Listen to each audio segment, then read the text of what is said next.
Welcome to the GT350 Garage, and today I'm putting together a set of 351 Windsor ported iron cylinder heads. I've already lapped the valves, and that process after the valve job was done involves putting some lapping compound on the seats and then putting the valves in the head and basically working the two mating surfaces until they have a clean, uniform seal. Now, that process, I'll be honest with you, I cheat. I do use a electric drill, and it works fine. A lot of guys will use the old suction cup and stick. Also works. It's a lot slower. So I got this process going, and now it's time to put the cylinder head together. So the valves are lapped. I've got my valves laid out in the order that they're going to go in the head.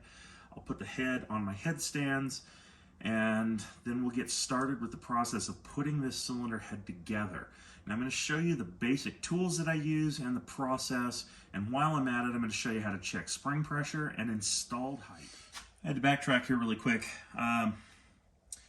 Using this gauge, basically, if you have a caliper and you measure the overall height, and this thing is set to 2 inch, so right here's 2 inch, put a caliper on it, we're right at 2 inch. But there's a step inside here, and when we use a small retainer, that step is 125 thousandths. So we have to subtract that step from the overall height when we're dealing with our installed. Pretty basic stuff, and the reason we have to use that small step inside is we're using small retainers and we're using beehive springs. These springs are pretty nice. I like a beehive spring over a straight spring whenever it's appropriate. This is a mechanical flat tappet cam. The seat pressures on these match the springs that Comp recommends for this cam. The open pressures match. The nice thing about the beehive is it gives us better control over the spring and the valve. Beehives are more stable, and they don't tend to float as easily. So we're running right in the same ballpark as far as pressures, just slightly less on the seat. Anyways, let's get this process started. Okay. Start with, we want the exhaust face of the head facing out. And we're going to want a set of cylinder head stands in our cylinder head. So I'll put my cylinder head stands in, flip the head up, and get my head in position so that I can do my work. The cylinder head's clean, the guides are clean, the seats are cleaned. Everything on this thing is ready to go for assembly. First thing we've got to do is we've got to put the valve guide seals on. Now these just press onto the stem. And what I've found works best with these, believe it or not, a 7/16 12-point socket just happens to fit right down on top, and it is the perfect size to press these on by hand. If you keep your caps for your brake cleaner and stuff around, sometimes it's handy. You can pour a little bit of oil into one of those caps, and then you don't have to feel bad about what to do. That's just some synthetic 10W40. And for valve stem seals, I actually kind of prefer synthetic. So just put them on my finger and dip them in the oil. Where I want the oil is around the valve guide, or the valve stem. So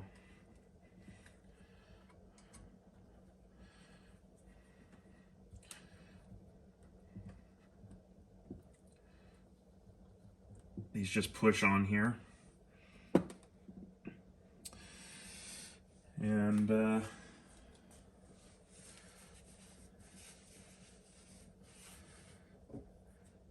Then we've got our valves. And if we're going to put our valves in, piece of lint, we need to make sure we lubricate the valves. I like Lubriplate because it doesn't run away. Just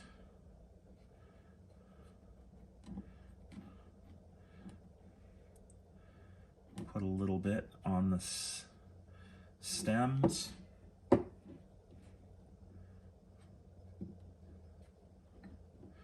Don't need a ton.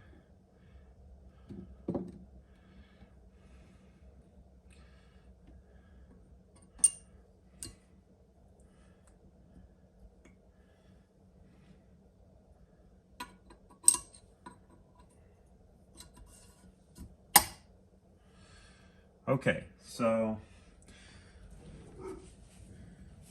there we go.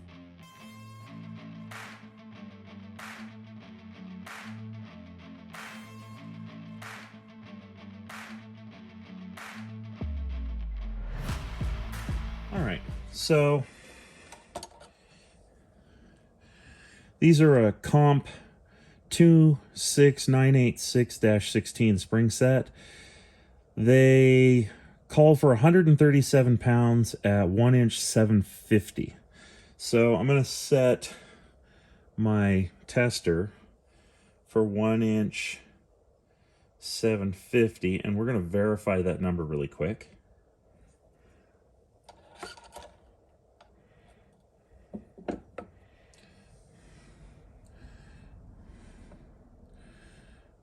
And here we go.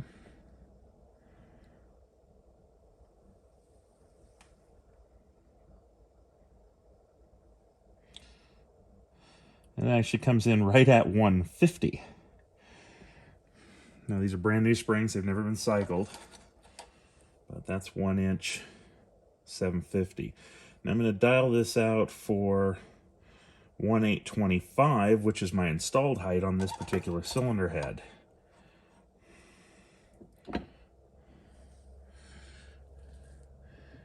And here we go at 1/825.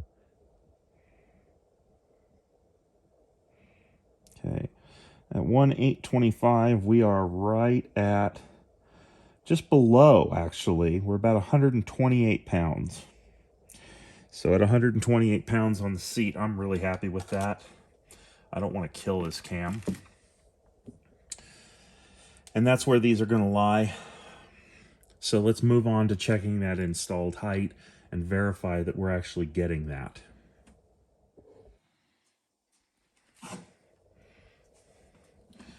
Okay, so our installed height gauge goes on. Then we drop on a retainer. We set our locks. Pull that retainer up.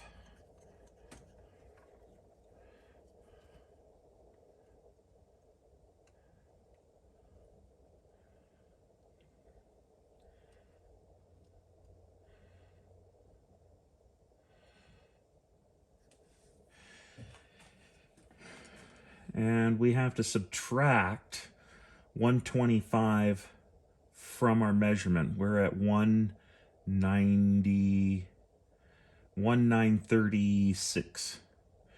So less 125. We're at 810. 1810. So that's an acceptable number. Let's make sure that our locks are seated.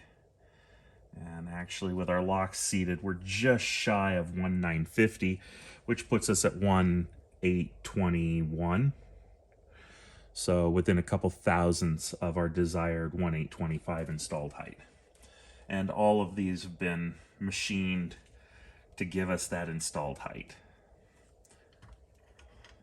So we just compress this guy back down, and then quite often, all it takes is a little tap and everything comes apart. Do the exhaust side just for double checking.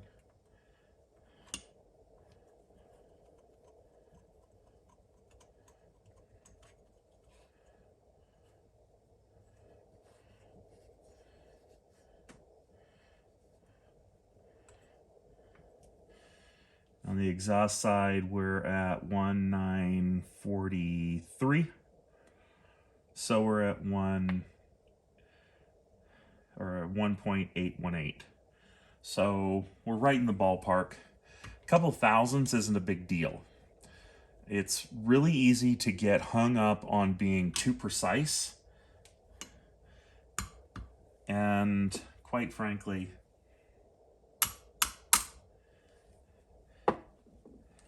if you're worrying about a couple thousandths on a street engine, you're wasting your time. As long as you're within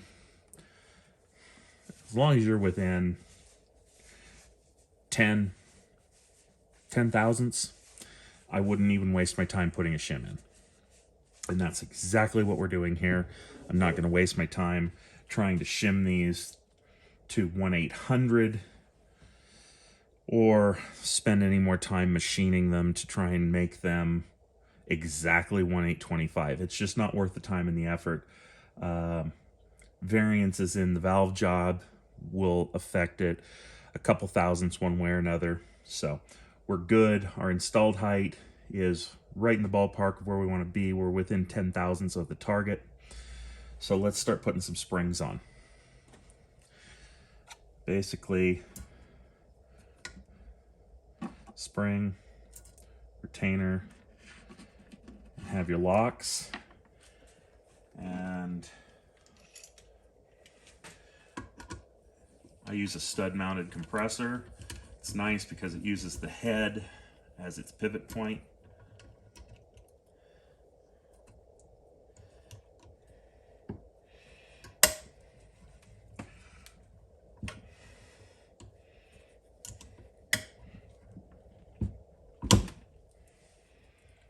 Bring that in, lock it down.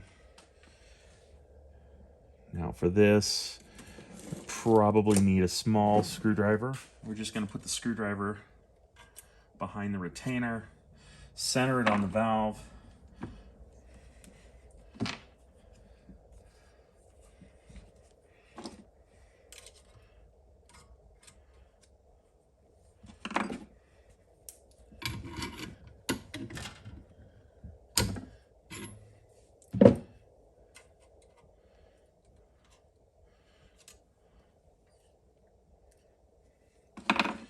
make sure you compress your spring, center everything. It makes getting the locks in a lot easier.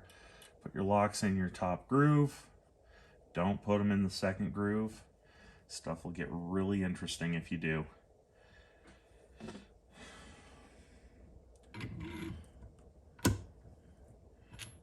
Release your tension, and you're going to do that for the remaining 7 valves.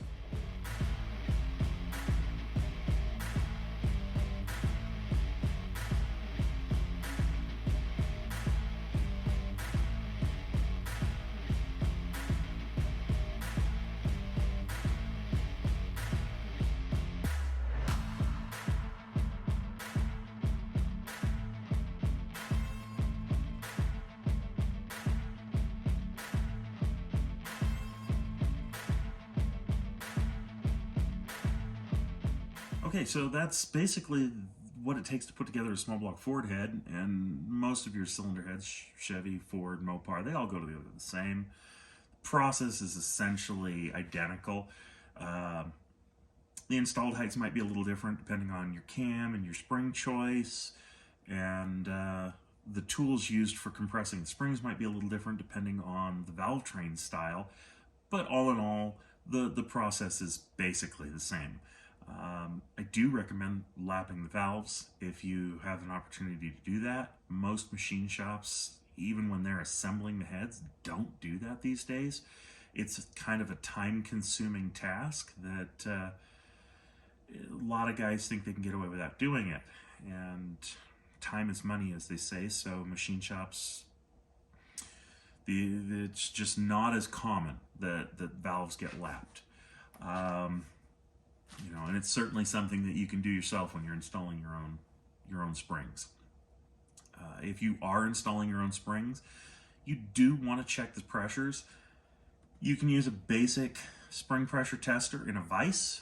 The Arbor Press is just nice to be able to do it on the bench.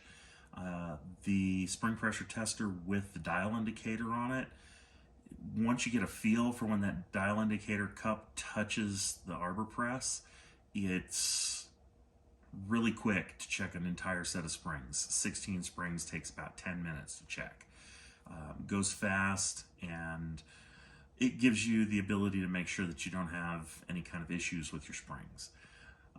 The installed height dial indicator, again, you know, doesn't matter if it's the